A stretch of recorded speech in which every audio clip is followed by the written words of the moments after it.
Вот это светильник для оборачивания растения в теплиц, в другие места, где нет солнца.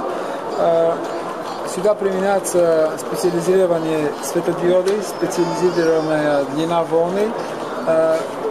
Возможно, в зависимости от растения поменять должина волны. Тоже возможно темно сделать светильник с променяемой интенситет, разные длины волны, чтобы сначала растение, когда зеленое, у него одни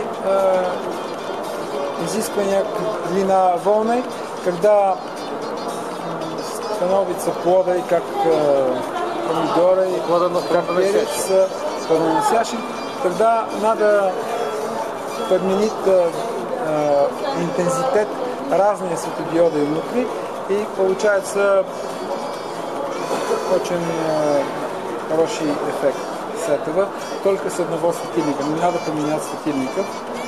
Тоже у нас есть специализированный светильник для времени, когда растение спит, и с этим светильником возможно уменьшить нужное время для сна растения с 6 часов до 2 часа, только до 2 часа, и день растения продолжается 22 часов.